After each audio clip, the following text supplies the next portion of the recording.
Galera, olá, que tal? Se preparem, pois hoje vamos viajar lá para o México para falar sobre uma mulher incrível. Ninguém menos do que Graciela Hierro, uma das pioneiras da segunda onda feminista. Nascida no México no ano de 1928, ela se tornou doutora em filosofia na UNAM, Universidade Nacional Autônoma do México, onde estudou, trabalhou e ascendeu como profissional. Além disso, ela também fundou o Programa Universitário de Estudos de Gênero, o PUEG, nessa mesma universidade em 1922. Seu trabalho acadêmico foi desenvolvido nas áreas de ensino e pesquisa da filosofia feminista. Graciela foi fundadora da Associação Filosófica Feminista, afiliada à Society for Women in Philosophy, nos Estados Unidos, no ano de 1978. Infelizmente, nos dias de hoje, é muito difícil achar mais informações biográficas sobre a filósofa. Inclusive, deixo aqui registrada essa crítica. Em sua obra Ética e Feminismo, de 1985, Graciela defende a ideia de que o objetivo moral da sociedade é promover a maior quantidade de felicidade possível para o maior número de pessoas. Para que isso aconteça, os indivíduos precisam alcançar a condição primordialmente humana e existir para si. Por conta do patriarcado, as mulheres são obrigadas a existir para o outro. A partir do momento que a reprodução humana se torna de interesse social e passa a ser vigiada e regulamentada por toda a comunidade, cria-se uma consideração assimétrica de prazer orgásmico.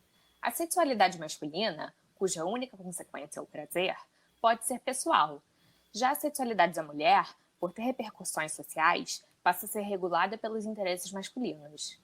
Pelo seu papel central na procriação, a mulher é limitada à função de reprodutora e dedicada compulsivamente à mesma.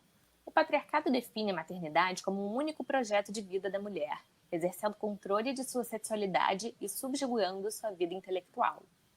Os polos positivo e negativo da condição feminina na atualidade, que dividem as mulheres socialmente, são as figuras da mãe e da prostituta.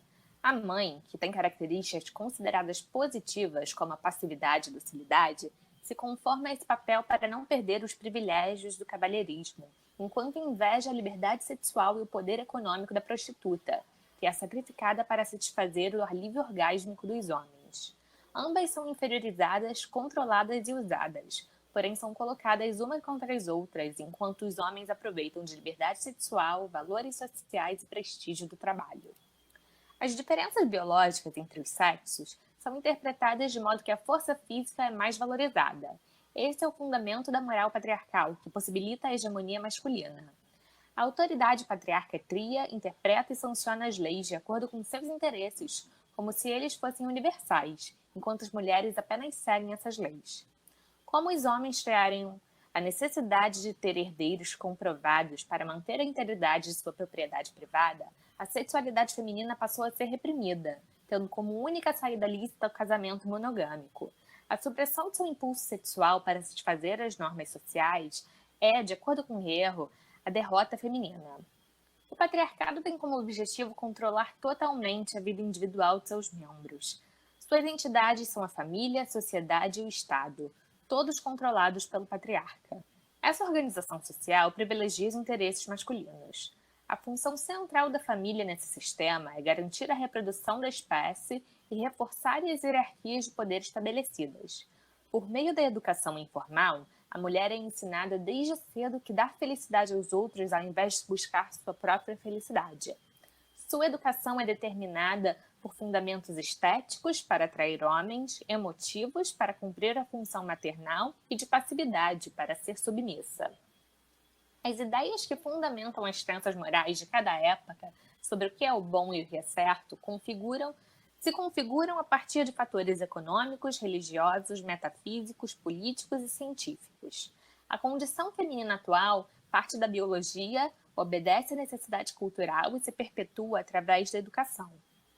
A desigualdade é o fundamento teórico que justifica o desinteresse da classe hegemônica pela felicidade daqueles que são considerados irrelevantes. Em uma sociedade patriarcal, as mulheres devem se sacrificar pelo bem-estar geral. A fonte da infelicidade social são as leis que sujeitam uns às vontades dos outros, e o bem-estar de poucos é chamado de bem-estar social.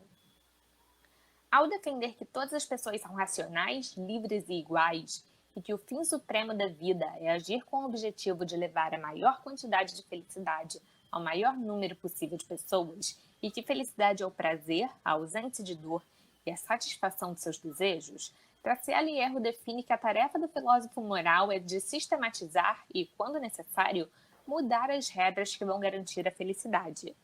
Se deve atuar sempre para maximizar o bem geral, porém a divisão das funções sexuais constitui na manutenção de uma realidade inoperante, que não contribui ao interesse social.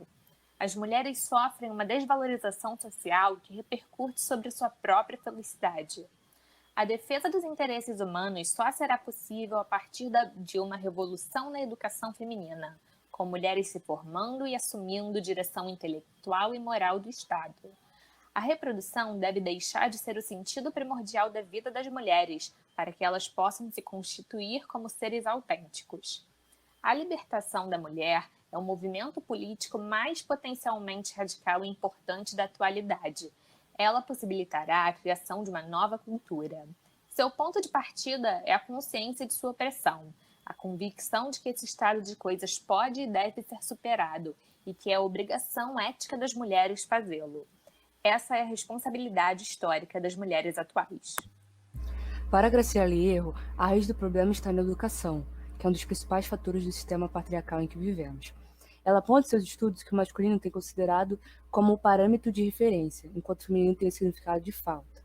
A filósofa diz que a diferença ou diferença entre os sexos é vista como derivada do pressuposto de que as mulheres não têm completamente, ou quando têm, é o menor grau, um ingrediente importante na constituição masculina.